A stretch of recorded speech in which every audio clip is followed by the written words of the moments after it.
김은호 교수입니다. 그간 잘 지내셨습니까? 오늘 또 녹화를 하려고 합니다. 여러분께서 이 내용이 즐겁게 볼 수 있었으면 얼마나 좋을까 그런 생각입니다. 중국인 특별히 상해와 북경을 이해하도록 하겠습니다. 지금 보이는 사진은 제가 천안문 광장에서 찍은 사진입니다. 제가 찍은 게 아니고 중국 친구가 8바퀴를 돌면서 찍어주더라고요. 그 화면에 김은호 교수 그 밑에 이메일이 있는데요. 이메일을 보낸 친구들은 무조건 이메일을 보내고 답장을 해주라는데 저는 답장을 안 하니까 전화로 하시면 돼요. 누가 우리의 스승이 되냐? 저 수업을 들은 친구들은 이걸 꼭 들었을 겁니다. 부처님 말씀 법구경에 보면 김은호 교수도 스승이 아니고 또 여러분의 아버지도 스승이 아니고 여러분의 스승은 여러분이다. 이야기를 1시간 동안 해야 되는데 오늘은 이렇게 간단히 하고, 여러분이 남들 이야기를 듣지 말고 여러분의 마음에, 여러분의 생각에, 여러분 뜻대로, 여러분 하고 싶은 대로 하는 것이 가장 좋다라고 하는 이야기입니다. 중국 사람들이 청년이 3가지 재능을 가지고 있어야 되는데, 아니면 3가지 경험을 해야 되는데, 그것은 1번은 제가 한자로 읽겠습니다. 독망권서. 망권의 책을 읽어라. 망권의 책을 읽으려면 하루에 한 권씩 읽어야 돼요. 2번은 행만리루. 만리 길을 가라. 그러니까 지금으로 보면 4,000km를 간다는 이야기죠. 도처를 다닌다는 이야기입니다. 지금처럼 비행기가 있고 그런 것도 아닌데 걸어서 다니는 거죠. 3번째, 교팔방우. 동서남북, 동남, 서남, 동북, 서북 8군데에서 온 친구를 사귀라. 순천이니까 순천 친구만 사귀다. 그러면 안 된다 그러죠. 아프리카에서 온 친구, 러시아에서 온 친구, 모든 친구를 사귀라 그런 말입니다. 제가 수업 시간에 자주 한 이야기인데요. 예수님이 최후 만찬을 했어요. 왜 했어요? 죽으려고 하면 내 말을 전달해서 내 말을 믿어라. 내 말을 안 믿으면 너희들은 안 된다. 이렇게 해서, 근데 왜 예수님이 최후 만찬을 했다고 여러분은 생각합니까? 왜 했어요? 생각해 봤어요? 왜 했어요? 다른 게 아니고요. 밥 먹는 것이 중요하다 그런 말입니다. 교회 가서 성경 공부한 것이 중요한 게 아니고, 예수님이 최후 만찬한 것은 밥 먹는 것이 중요하다. 아마 그러지 않겠어요? 중국은 자기들 스스로 가운데에 있다 그런 말이에요.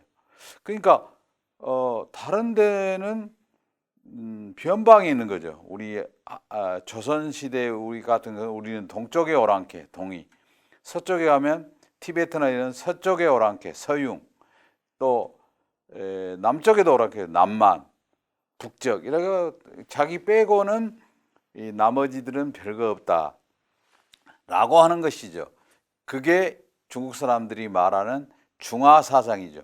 자기들이 천하의 중심이라는 것이에요. 그러니까 중국이라는 것은 가운데 있는 하나, 자기 범위를 딱 정해놓은 거죠. 근데 중국 사람들이 예전에는 어떤 국가라는 개념보다 동네 개념, 그러니까 나는 산동 사람이다, 나는 광동 사람이다, 나는 베이징 사람이다, 나는 상하이 사람이다, 이게 중요했어요. 요새는 이게 이제 달라져 가지고 특히 시진핑이가 등장하고 나서는 이 향토 개념보다는 국가 개념이 더 강하게 됐죠. 국가 개념이 내가 한국을 사랑한다, 내가 중국을 사랑한다, 내가 일본을 사랑한다는 것은 무엇입니까? 한국을 사랑하면 그와 동시에 나 한국이 아닌 다른 나라를 미워하게 되는 거죠. 미워하게 됨으로써 자기 나라를 더 사랑하는 것 같죠. 그러니까 애국 정신이라는 것은 상당히 배타적인 거예요. 이를테면 일본 사람들도 일본에 중국이 있다고 생각합니다. 그래서 일본 사람들은 예전에 우리나라 사람들이 일본 사람들이 쓰는 진화라는 단어를 그대로 써가지고 동진화에 남진화에 이렇게 썼거든요. 요새는 동중국에 남중국에 쓰지만, 그러니까 무슨 이야기냐면 중국 사람들은 자기가 중국이다. 일본 사람도 일본에도 중국이 있어요. 그 히로시마 근방을 일본말로 주고쿠라고 그래요. 그러니까 거기가 너희들만이 중국이 아니다. 깃발을 보면 중국 깃발이 4개가 있어요. 중국 오성 홍기가 있고요. 대만에 청천백일기가 있고요. 홍콩에 마카오에 4군데가 있는데, 홍콩 마카오는 영국과 포르투갈에서 다시 회수를 했잖아요. 그 식민지가 빌려주고 100년이 지나면 회수할 수가 있으니까 100년 지나서 2군데가 회수된 거죠. 베이징과 상하이에 대해서 중점적으로 해봅시다. 중국 사람들이 베이징을 어떻게 표현하냐면 북경에 가면 내 벼슬이 별 볼 일 없다는 걸 알게 돼요. 중국말로 써놨는데 따오 베이징 차이즈 따오 워더 꽐 타이샤오. 그 말은 뭔 말이냐면 자기 동네 촌 동네에서는 자기 그 벼슬이 높아요. 막 서기도 기고 막 군수도 기고. 근데 왜 북경에 가니까 벼슬이 별 볼 일 없다는 걸 알게 되죠. 상해도 마찬가지. 상해 가면 자기 자신이 자기가 촌 동네에서는 엄청 부자예요. 근데 상해 가면 자기 돈이 별거 없다는 걸 알게 된다. 북경과 상해를 대비해서 이야기를 해보겠습니다. 북경 가면 요새는 안 그래 이제 자유스럽지 못한데 예전에는 아주 자유스러웠어요. 이 자금성은요, 영어로는 포비든 시티라는데, 자금이란 건 뭐냐면 붉을자자죠. 붉은 색깔은 황제의 색깔이에요. 이 자금성 색깔 봐보세요. 황제의 색깔이죠. 그러니까 황제만이 노는 거죠. 그러니까 마지막 황제 그 영화 같은 데 보면 이 자금성 내에서 지 혼자 놀잖아요. 다른 사람 없어요. 그 앞에 있는 것은 천안문이죠. 천안문이 이제 중국을 상징한 건데요. 보시면 알 겁니다. 중국에는 천안문만 있는 것이 아니고 항상 이 균형을 맞추게 돼 있어요. 천이 있으면 땅이 있고요. 남이 있으면 북이 있고요. 동이 있으면 서가 있고요. 태양이 있으면 달이 있다. 그래서 그 지명이 북경에 내에 있는데요. 대다수. 천안문 그러면 지안문이 있어요. 천단이 있으면 지단이 있고요. 중국 북경에 가면 남경이 있고요. 북경 시내에 상점이 있는 곳이 동단인데요. 동단의 반대는 사단이 있어요. 그러니까 남자가 있으면 여자가 있는 것이 균형이 맞는 거죠. 여자가 강하든 남자가 강하든 이 앞뒤가 맞다. 중국 사람들이 음과 양을 조화를 이루는 거예요. 그러니까 달이 뜨면 해가 뜨는 거죠. 그렇게 항상 지명을 그런 식으로 만들었죠. 그래서 이제 천안문 광장을 크게 한 것이죠. 이 밑에 있는 그 그림은 천단인데요. 중국말로는 티엔탄인데요. 중국 사람들은 무슨 생각이 있었냐면 하늘은 둥그렇고 땅은 네모졌다고 생각했어요. 그래서 그걸 갖다 천원지방이라고 그랬어요. 우리 한자 말로 너 서울 사냐 지방 사냐, 그때 지방이죠. 그때 이 호남 지방 할 때 지방이 이거예요. 그러니까 땅덩어리가 네모지기로 딱 떨어졌다고 생각한 거죠.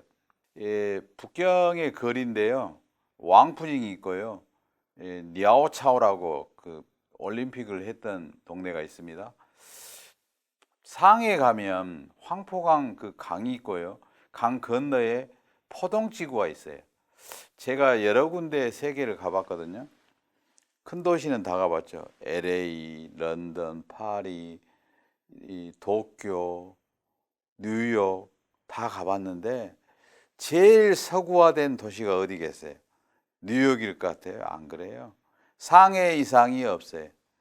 상해가 가장 세계의 서구화된 도시죠. 그러니까 북한의 김정은 그 위원장이 상해에 가가지고 경천 동지한다고 그러지 않았습니까? 이게 이제 상해 거리인데요. 저녁의 야경입니다. 그러니까 상해를 이해하는 것이 중국을 이해하는 첫걸음이다 이렇게 생각하죠. 직선의 베이징이란 말은 베이징은 그 사통팔달이 돼 있어요. 사각형이 반듯반듯하게 돼 있는 거죠. 그래서 정사각형, 그러니까 한가운데 중추를 이루는 것을 정리하고 그 다음에 나머지는 정리하는 거죠. 이제 상해는 가보면 그 도로도 구불구불하고요.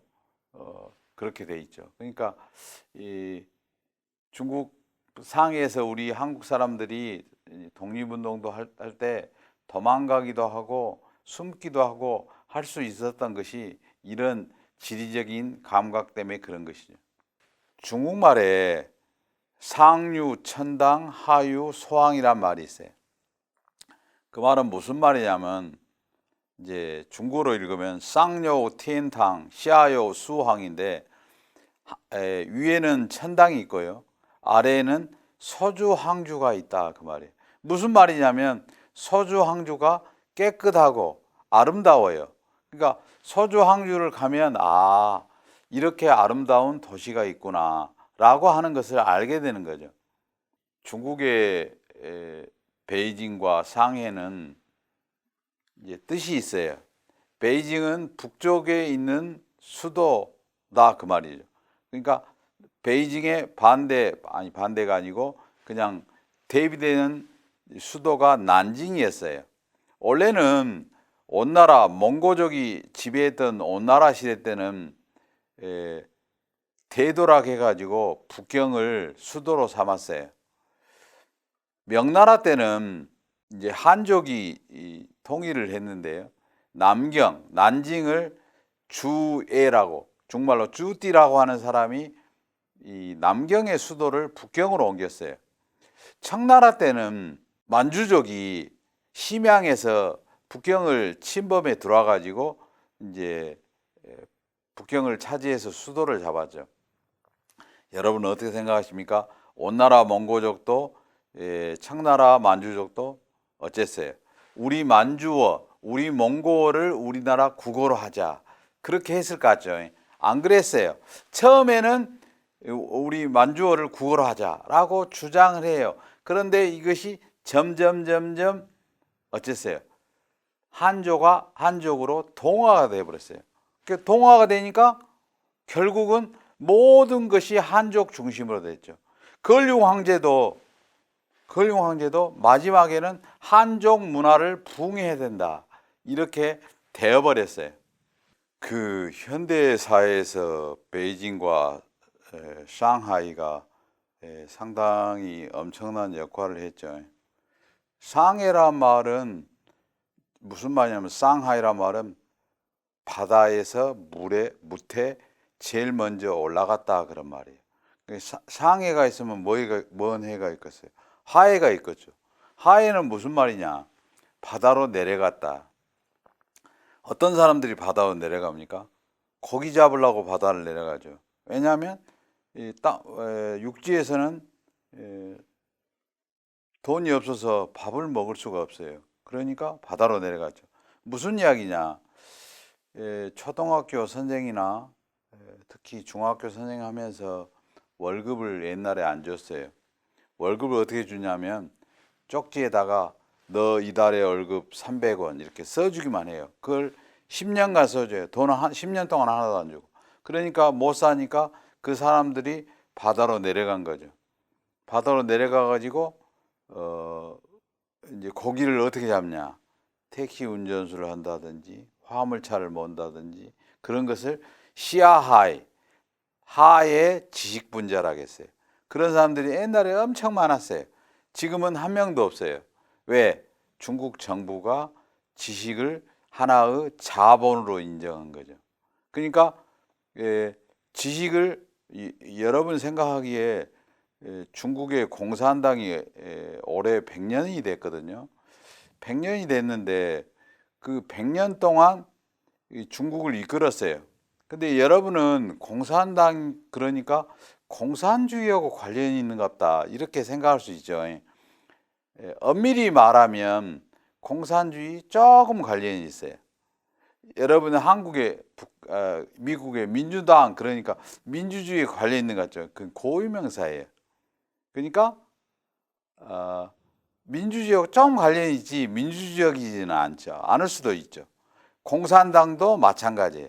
공산주의하고 관련은 있지만 공산주의하고 크게 관련이 없어요. 무슨 이야기냐면 한국 이야기 빼고 중국이 사회주의냐 공산주의냐 무슨 주의냐 우리가 항상 그 대화를 하죠. 무슨 주의겠어요, 여러분? 제가 본 것은 중국은 이데올로기가 모두 다 있어요. 최근에는 가장 그 선도적으로 나가는 이데올로기가 자본주의예요. 중국처럼 자본주의가 많이 발달한 데가 없어요. 여러분 이해가 안 되죠? 중국이나 일본을 이해하려면 제가 엊그제도 어디 가서 강연할 때 이야기를 했는데 여러분의 시각으로 중국을 보면 안 돼요. 여러분의 시각으로 일본을 보면 안 돼요. 어떻게 해요? 중국 사람들 시각으로 중국을 보고 일본 사람들 시각으로 일본을 본다고 생각하면 일본이나 중국을 쉽게 이해할 수 있다. 중국이 군벌이 있었어요. 군벌이 뭔지 아세요? 일종의 자기가 하나 국가를 이루는 거예요. 그러니까 일종의 그룹을 가지고 자기가 군사행동, 경제행동, 정치행동을 하는 거죠. 유안스카이가 북양 군벌이었어요. 이 사람이 순원하고 이제 경쟁을 했죠. 전쟁을 했죠.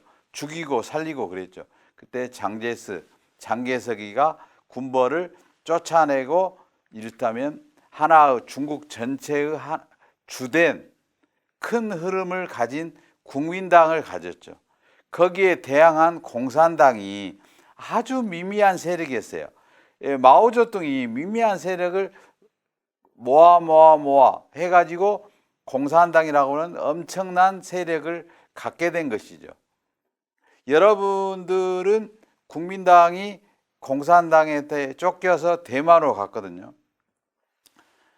지금으로부터 한 40년 전에 대만에 가서 공부를 좀 했는데 그때 대만 사람들이 뭐라고 하냐면 건설 대만 광복 대륙이에요. 대만을 건설을 잘 해가지고 대륙을 광복하자. 그런 이야기를 했는데 저는 처음에 진짜인 줄 알았어요. 나중에 알고 보니까 표에 불과한 거예요. 말이 되도 않은 이야기죠. 그래서 국민당은 난징에 지금도 가면 난징 그 국민당 그 당사라고 해서 그 관광객들이 가고 그러거든요. 베이징은 엄청난 그 규모로 하나의 거대한 국가 권력을 유지하고 있어요. 그러니까 권력은 베이징에서 경제는 상하이에서 하는 거죠. 그러니까 그런 식으로 이해하면 충분히 이해할 수 있다라고 생각합니다. 문화대혁명이 일어났어요. 문화대혁명이 뭐예요? 문화를 혁명을 하자. 말은 이쁘죠. 뭐 했어요? 이게 바꿔 말하면 문화 있는 사람들을 전부 노동 현장으로 보냈죠. 노동은 숭고하지만 노동을 너무 강조하면 모든 전체가 힘들어지죠. 그건 우리 한국의 애매한 이야기니까 한국에서 살려면 그 애매한 이야기에 끼어들면 안 돼요. 여러분 생각은 어쩐가 모르겠지만 오바마하고 후진타오가 이제 2008년도 근방에 그 대화를 아주 매끄럽게 했어요. 근자에는 트럼프가 이제 시진핑이하고 대화를 안 했죠. 중국이 예전에는 힘을 못 썼어요. 힘을 못 쓰니까 조용히 살았죠. 근데 한참 지나다 보니까 중국이 이제 G2라고 그러는데 제 보기로는 미국보다 더 나은 것 같더라고요. 미국은 가면 아주 가난하고 그런 사람들이 그 그 가난한 보조가 복리가 안 돼 있어요. 근데 중국은 가난해도 굶어 죽지는 않게 시스템이 돼 있어요. 그것이 사회주의 좋은 점인데, 미국은 잘못하면 네가 게을러서 네가 잘못해서 너 이런 지경에 이르렀다라고 하는 것이죠. 트럼프가 그걸 조장한 부분도 있죠. 오른쪽 사진은 천안문 광장인데, 제가 요새 우리 한국에서 이야기를 해보면 미국 사람들 이야기를 많이 해요. 미국 사람들이 뭔 이야기를 하냐? 천안문대 탱크로 사람을 밀었다, 이런 이야기를 많이 해요. 그리고 지금 신장 위구르 자치구역에 엄청난 감옥이 있어요. 거기는 감옥을 이렇게 집으로 짓는 게 아니라 포로 수용소처럼 울타리를 크게 쌓아가지고 거기에 10만이고 20만이고 이렇게 이제 있도록 하는 거죠. 그러니까 인권이 없다. 그것에 대해서는 저는 다른 생각을 갖고 있는데요. 중국이 예전에 서양 사람들에게 이제 아편 전쟁이나 이런 걸 통해서 엄청난 압박을 당하고 대포를 쏘면서 중국 사람을 많이 죽이고 그랬잖아요. 그러니까 중국 사람들은 그것에 대해서 원한이 있는 거예요. 너희들이 우리를 얼마나 압박을 했냐. 예를 들어서 프레온 가스가 있어서 냉장고를 만들었잖아요. 그러니까 이제 서양 애들이 이제 프레온 가스 좀 덜 만들어야 된다. 너희들 만들 때는 다 만들고 우리가 좀 만들라는 게 못 만들게 한다. 그런 식으로 중국 사람들은 이율 배반적인 그런 감정을 가지고 있더라고요. 이게 이제 아편 전쟁 사진인데요. 임식서라는 사람이 이제 더티 프레이 영국 사람들 이야기를 할 수밖에 없는데, 영국 사람들이 홍차를 좋아했어요. 홍차를 좋아하니까 중국에 가서 홍차를 사다 먹어요. 어떻게 사다 먹냐? 은을 주고 사다 먹어요. 그 영국 사람들 입에 찐이 박혔어요. 그래서 이제 계속해서 그 아편을 사다 먹다가 보니까 돈이 떨어져 버려요. 그래서 꾀를 썼어요. 인도에 있는 아편을 갖다가 사다가 중국 사람들한테 팔자. 엄청난 아편을 팔았어요. 도처에 아편 환자들이 넘쳐나요. 그래서 임칙사가 안 되겠다. 이 사진처럼 이 바다 위에 떠 있는 아편 실은 배를 다 태워버렸어요. 태워서 어쨌어요. 영국 군인들이 대포를 쏴고 아편 전쟁을 일으켰죠.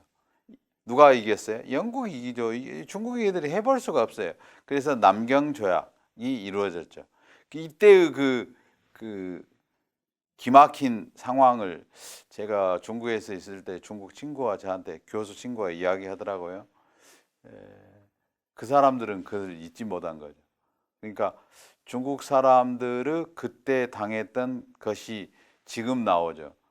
중국 사람들은 돈을 얼마 가지고 있냐 셀 수가 없어요. 우리 중국서 옛날에 뭐 해도 아무 세계 경제나 이런 데 변동이 없었잖아요. 근데 지금은 중국이 이 기침 한 번만 하면 세계가 난리예요. 이 상해가 그 금융 센터라고 돼 있죠. 상해가 그 북경과 차이에 대해서 간단히 말씀을 드리면은, 북경은 호탕하고 신의를 강조해요. 북경 사람들은 유머가 있어요. 저는 유머를 아주 상당히 좋은 거라, 유머가 있어야 된다, 사람이 살려면. 북경의 이 동네인데요. 지금은 이제 보기가 힘든데, 후통이라고 골목이라는 뜻입니다. 스허유엔 집을 네모지기로 짓는 거예요. 상해 사람들은 아주 현실적이고 실사구시적이죠. 그러니까 북경 사람들은 자기의 신념 그리고 의리 이런 걸 따지는데, 상해 사람들은 현실적이고 지금이 이게 나한테 도움이 되냐 이런 걸 따지는 거죠. 그러니까 여러분은 이념이 중요하다고 생각하세요? 이 실리가 중요하다고 생각하세요? 김은호 선생님은 뭐가 중요하다고 생각하는지 아십니까? 이념, 이데올로기 아무 소용이 없어요. 예? 그 조조가 말한 실사구시가 여러분을 훨씬 더 아름답게 즐겁게 살 수 있도록 만들어 줄 거예요. 마지막으로 중국 사람들만이 전 세계에 나가서 살 수 있는 거예요. 이를테면 홍콩의 이자청이 복건성의 차오조 사람인데, 이 사람이 이 차오조 사람들이 이 해외로 엄청나게 나갔어요. 제일 많이 나간 것이 말레이시아로 나갔죠. 말레이시아에서 이 중국 그 화교들의 인구가 3분의 1이에요. 그러면 말레이시아에 있는 화교는 중국 사람이에요, 말레이시아 사람이에요? 말레이시아 사람이죠. 한국에 있는 화교들은 중국 사람이에요, 한국 사람이에요? 한국 사람이죠. 근데 우리 오직 세계 어느 나라에도 하지 않은 우리 한국 사람만이 너는 중국 사람이다 그죠. 지금 화교들이 한국에 없어요. 하도 화교에 대한 핍박이 세니까 전부 캐나다 이런 데로 나갔죠. 상해와 북경에 대해서 예를 돕는다고 했는데 그냥 맛만 보여드렸습니다. 이걸 보시고 앞으로 중국을 이해해야만이 우리 한국에서 여러분들이 살아갈 수가 있어요. 조그마한 초가집에 내가 살고 있는데 옆에 엄청난 30층 아파트가 생기면 우리가 너무 힘들잖아요. 그런 지금 현재 우리가 그런 꼴이죠. 우리가 일본 사람들하고 네 뭐가 틀렸다, 우리는 뭐가 맞다. 근데 일본 사람이 뭐라고 하는지 아세요? 아야, 니들 그러지 말고 남북한이나 정리하고 우리한테 달라들어라. 일본 사람들이 그래요. 그 하나 정리 못하면서 우리한테 뭐 독도가 어쨌다, 뭐 소녀상이 어쨌다. 그러니까 일본 애들이 우습을죠. 오늘 여기까지만 하겠습니다. 감사합니다. 건강하시고 행복하세요.